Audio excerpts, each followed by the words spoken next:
అంతరంగ తరంగాలు, ఆనంద లహరులు, భగవంతునికి భక్తునికి ఉన్న దివ్యానుబంధాన్ని అభివర్ణించే అనుభవాల సుమమాల.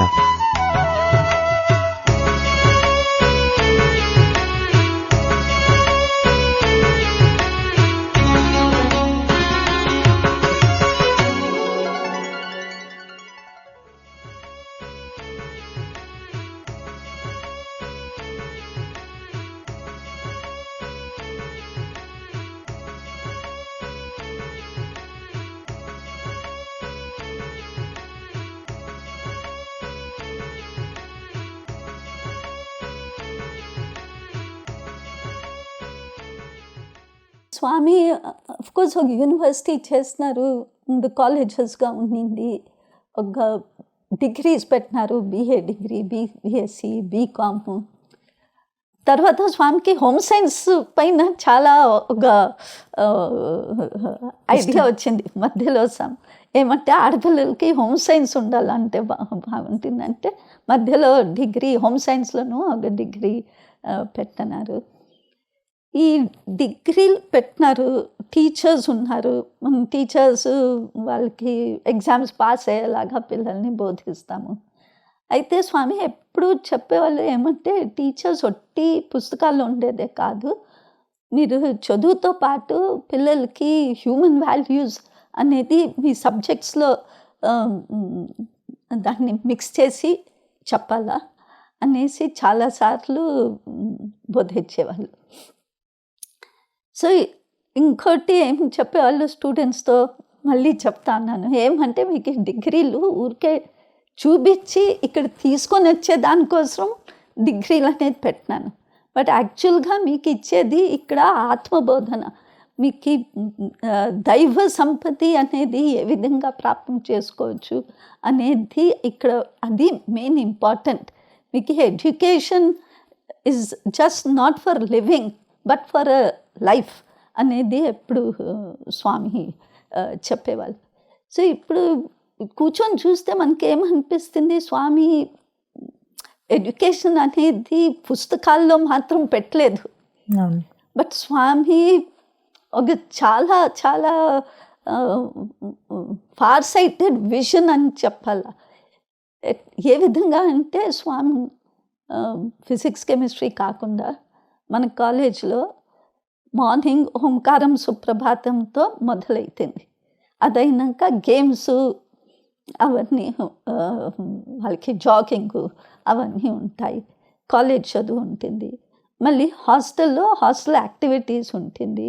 ఇప్పుడు సర్వింగ్ మనకి సర్వెంట్స్ వాళ్ళు చేయరు, పిల్లలే చేసుకుంటారు, వాళ్ళకి డ్యూటీస్ పెట్టేసి ఆ విధంగా అవి జరుగుతాయి.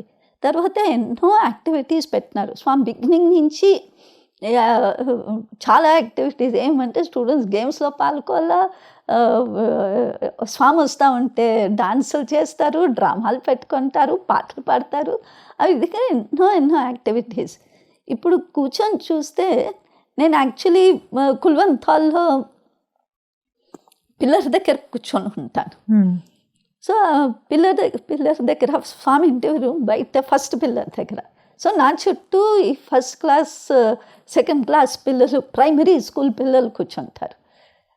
సో వాళ్ళని అక్కడ భజన జరిగేటప్పుడు, ఏదైనా ప్రోగ్రామ్ జరిగేటప్పుడు నా అటెన్షన్ అంతా స్వామి కన్నా ఒక్కొక్కసారి పిల్లలపైనే ఉంటుంది, వాళ్ళే ఎక్కువ ఆకర్షిత చేస్తారు. ఎట్లా అంటే ఫస్ట్ ఆఫ్ ఆల్ నాకు అనిపిస్తుంది, చిన్న పిల్లలు పెద్ద పిల్లలను ఏమంటే భజన్ కానీ ఒక ప్రోగ్రామ్ కానీ వస్తే 2-3 hours కూర్చొని ఉంటారు. ఏమంటే ఇంత చిన్న పిల్లలు ఇంతసేపు మంచినీళ్ళు తాగకుండా, లేకుండా, గలాట్ చేయకుండా కూర్చొనేదే ఒక పెద్ద గొప్ప సాధన. ఇది చిన్న వయసు నుంచి వాళ్ళకి ఏర్పడుతుంది. స్వామి చెప్తారు, ఒక study body leads to study mind. So ఇది చాలా ఇంపార్టెంట్. అండ్ ఎవరు చెప్పకుండా ఇది ఆటోమేటిక్గా వచ్చేస్తుంది స్టూడెంట్స్ అందరిలో. ఇదొక విషయం. ఇంకోటి ఏం చూసినా నేను అబ్జర్వ్ చేసే, ఇది జస్ట్ నా అబ్జర్వేషన్స్ అనమాట. ఏదైనా స్పీచ్ జరుగుతుంది అనుకోండి, కుల్వంత్ హాల్లో అనౌన్స్మెంట్ జరుగుతుంది. జరిగి ఆ స్పీకర్ స్టేజ్ దగ్గర వచ్చేక ముందు ఈ పిల్లలందరూ వాళ్ళ చేతుల్లోనే మైక్ లాగా పెట్టేసుకుంటారు. అక్కడ ఓం శ్రీ సాయిరామ్ అయ్యక ముందు ఇక్కడ ఓం శ్రీ సాయిరామ్ అయిపోతుంది. మళ్ళీ మై హంబల్ ప్రణామ్స్ అనేసి మొదలు పెడతారు. అంటే వాళ్ళలో ఆ ఒరేటరీ స్కిల్స్, మాట్లాడే స్కిల్స్, అంటే వాళ్ళు ఇమాజిన్ చేసుకుంటా ఉన్నారు, నేను కుల్వంతాల్లో నేను మాట్లాడుతూ ఉన్నాను అనేది. అంటే అంత యంగ్ ఏజ్ నుంచి స్వామి ఆ స్కిల్స్ని దాన్ని ప్రోత్సాహం చేస్తున్నట్టు నాకు అనిపిస్తుంది. ఇంక సరే మ్యూజిక్ ప్రోగ్రామ్ వచ్చిందా ఇంకా చూడాలి ఆ పిల్లల్ని. ఒకడేమో తబలా వాయిస్తాడు, తబలా ఉండదు, ఒకరు ఈప పైన లేదంటే వాళ్ళ ల్యాబ్స్ పైన అట్లా పెట్టుకొని ఒకడు తబలా వాయిస్తాడు, ఒకడు హార్మోనియం వాయించేస్తూ ఉంటాడు, ఒకడు సితార్ వాయించేస్తూ ఉంటాడు. అక్కడ ఇన్స్ట్రుమెంట్స్ అన్నీ ఫస్ట్ ఆఫ్ ఆల్ ఐడెంటిఫికేషన్ అవుతుంది. అంత చిన్న ఏజ్లో డిఫరెంట్ ఇన్స్ట్రుమెంట్స్ ఐడెంటిఫై చేసేది వాళ్ళ ఇంట్రెస్ట్ బట్టి ఆ ఇన్స్ట్రుమెంట్ వాళ్ళు చూస్ చేసి పాడేవాళ్ళు ఇంకా పాడుకుంటూ ఉంటారు. సో ఎంత అద్భుతమైన ఎడ్యుకేషన్ సిస్టమ్ అనేది అనిపిస్తుందంటే, పిల్లలకి తెలియకుండానే వాళ్ళ లేటెంట్ టాలెంట్స్ అనేది ఏ విధంగా స్వామి ప్రోత్సహిస్తారు అనేది ఇంకో విషయం తెలుస్తుంది. మ్యామ్, మరి స్వామి ఎన్నో చక్కటి విధంగా ప్రేమగా ఎలా చెప్తారో, ఇంకో విధంగా అంటే కఠినంగా కూడా మనకి ఎన్నో పాఠాలు నేర్పిస్తారు, మనం ఎలా నడుచుకోవాలో కూడా నిర్దేశిస్తారు. అలాంటి సందర్భాలు పంచుకుంటారా? అఫ్కోర్స్ నంబర్ 1 ఏమంటే, స్వామి అంతా సంతోషంగా లేకుండా ఉంటే అస్సలు మాట్లాడరు. ఒక వారం అయిపోతుంది, ఒక నెల అయిపోతుంది, ఒక్కొక్కసారి సంవత్సరాలను కావచ్చు. స్వామి చెప్పరు నేను నీతో కోపంగా ఉన్నానని చెప్పరు. బట్ అది స్వామి స్ట్రాటజీ. మాట్లాడుకుంటా ఉంటే మనమే తెలుసుకోవాలా, ఓహో ఏదో తప్పు జరిగింది మనలో, మనం సరిదిద్దుకోవాలా, అందుకే స్వామి మాట్లాడతా లేదు అనేది. చాలా అవకాశాలు మనకి. నాకేమంటే, నేను ఎప్పుడన్నా ఇంట్లో మొండికెక్కి స్వామి వచ్చేస్తాను అనుకోండి, ఏదైనా పరిస్థితులు అంత అనుకూలంగా లేకుండా, అస్సలు ఆ రోజు ఇంకా స్వామి తిరిగి చూడరు. ఆ లైన్లో మన లైన్లో వచ్చే బదులు ఇంకో లైన్లోకి వెళ్ళిపోతారు. స్వామి అన్నారు, ఇది నా టాక్టిక్స్ అన్నారు. ఒకసారి గమనించినారా మీరు? నేను ఆ మనిషితో మాట్లాడకుండా ఉంటే ఆ లైన్కే పోను, ఈ లైన్లో నుంచి వెళ్ళిపోతాను అని స్వామి సొంతంగా చెప్తున్నారు మాకు. అంత ఇది అది వన్ థింగ్.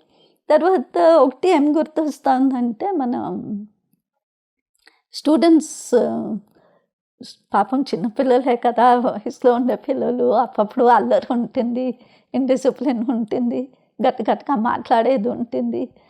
ఎంత రూల్స్ రెగ్యులేషన్స్ పెట్టినాను, చాలామంది బాగానే ఉంటారు, కొంతమంది ఇట్లా ఉంటారు. బట్ జనరల్గా కొంచెం ఇండిసిప్లిన్ లేకుండా ఉంటే స్వామికి ఇష్టపడేవాళ్ళు కాదు. అసలు టీచర్స్ని అడిగేవాళ్ళు, స్వామి సబ్జెక్ట్ ఎవరు చెప్తున్నారు? నువ్వు ఫిజిక్స్ చెప్తావు, నువ్వు కెమిస్ట్రీ చెప్తావు, నువ్వు హిస్టరీ చెప్తావు, నువ్వు ఇంగ్లీష్ చెప్తావు, స్వామి సబ్జెక్ట్ ఎవరు చెప్తున్నారు? డిసిప్లిన్ స్వామి సబ్జెక్ట్ అని అడిగేవాళ్ళు.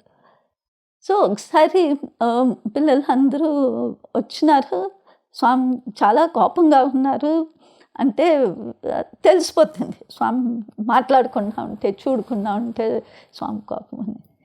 మళ్ళీ వండుకొని పిల్లలు ఏదో లెటర్స్ ఇస్తారు, ఇచ్చేస్తారు అట్లా అని. అప్పుడు ఒకసారి ఏదో ఇంటర్వ్యూ ఇప్పించి, అప్పుడు కొంచెం తిట్లే. ఏమంటే, దేనికోసం వచ్చినారు మీరు కాలేజ్కి? రూముల నుంచి ఒక రూమ్ నుంచి ఇంకో రూమ్కి ఎందుకు పోవాలా? స్టడీ అవర్స్లో స్టడీస్ కదా చేసేది, ఈ మాటలు ఎందుకు, ఆ మాటలు ఎందుకు అనేసి గట్టిగా తిట్టేసి, మీరేం ర్యాట్సా క్యాట్సా, ఈ రూమ్ నుంచి ఆ రూమ్కి పరిగెత్తే దానికోసం ఎలుకల్లాగా అని గట్టిగా తిట్టేసి, నో డిసిప్లిన్, నేను రాను కాలేజ్కి, నేను మీతో మాట్లాడను అని అంత గట్టిగా తిట్టేసినారు. మళ్ళీ వండుకొని మీకు ఇట్లా అనిపించినప్పుడు అంతా చెప్పుకోలే మీరు, నేను పశువు కాదు, నేను మనిషి, నేను పశువు కాదు, నేను మనిషి అని మీలో మీరు కంట్రోల్ తీసుకొని వచ్చేసి డిసిప్లిన్గా ఉండాలా. ఈ కాలేజ్ పెట్టిండేదే మీ డిసిప్లిన్గా ఉండాలా. అప్పుడు మీరు మంచి మార్గంలో మంచి ఇది. అనవసరం మాటలు ఎందుకు మీకు ఒక రూమ్ నుంచి ఇంకో రూమ్ పోయేది. చదువు టైంలో చదువు పైన మీరు కాన్సన్ట్రేట్ చేయాలా. అట్లా అనేసి స్వామి చేస్తున్నారు. ఒకసారి స్వామి ఇది చాలా సంవత్సరాల ముందు స్వామి హస్తమానం వచ్చేవాళ్ళు గ్రూప్స్లోనే చిన్న గ్రూప్స్తో మాట్లాడకుండా ఆడిటోరియంలో డిస్కోర్సెస్ను ఆల్మోస్ట్ ఒక విజిట్కి ఒక డిస్కోర్స్ ఉండేది. సో స్వామి ఎగ్జామ్ ముందు వచ్చినారు, జస్ట్ ఎగ్జామ్స్ ఇంకొక వారం 10 రోజులు ఉండగా అప్పుడు వచ్చినారు. వస్తే స్టూడెంట్స్ అందరినీ అడిగినారు ఆడిటోరియం స్టేజ్ నుంచి, అందరూ చదువుకుంటున్నారా అంటే అందరూ అవును స్వామి, అవును స్వామి. అవును, మీరు ఎగ్జామ్లో రాస్తారా చదువుతారా అనేసి అడిగాను. అందరూ రాస్తాం స్వామి, రైటింగ్ ఎగ్జామ్, రైట్ థింగ్ చేయాలి అని.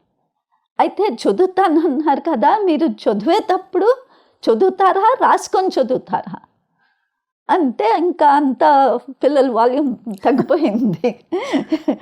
చాలామంది ఊరికే పుస్తకం చూసి అట్లా చదువుకుంటారు. అప్పుడు స్వామి చెప్తున్నారు ఏమంటే మీరు పరీక్షలో రాయాలి కాబట్టి చదివేటప్పుడు రాసుకొని ప్రాక్టీస్ చేయాలి అనేసి చాలా క్లియర్గా చెప్తున్నారు. మళ్ళీ మీకు మంచి కాన్సన్ట్రేషన్ ఉండాలా, చదివేటప్పుడు మీ ధ్యానమే ఇక్కడ అక్కడ పోకూడదు అని అంతా చెప్పుకొని వచ్చి మళ్ళీ టీచర్స్ చెప్తున్నారు. సేమ్ డిస్కోర్స్, స్టూడెంట్స్ అందరూ ఉన్నారు. అయితే టీచర్స్ని ఉద్దేశం చేసుకొని టీచర్స్ చెప్తున్నారు మీరు ఆన్సర్ స్క్రిప్ట్స్ కరెక్ట్ చేస్తారు కదా, అవునా కదా, అప్పుడు మీరు స్పెల్లింగ్ మిస్టేక్స్ పట్టుకుంటారా లేదా, వాళ్ళు రైటింగ్ బాగుందా లేదా చూస్తారా లేదా, వాళ్ళు నీట్గా రాస్తున్నారా లేదా చూస్తారా లేదా. మీరు చూస్తేనే, మీరు చెక్ చేసుకుంటేనే కదా అప్పుడు పిల్లలు బాగుపడేది. మా స్టూడెంట్స్లో స్పెల్లింగ్ మిస్టేక్స్ ఉండకూడదు, చక్కగా రాయాలా, నీట్గా ఉండాలా అనేసి స్వామి ఆ విధంగా ఈ విషయాల్లోనూ ఆ విధంగా బోధించేవాళ్ళు.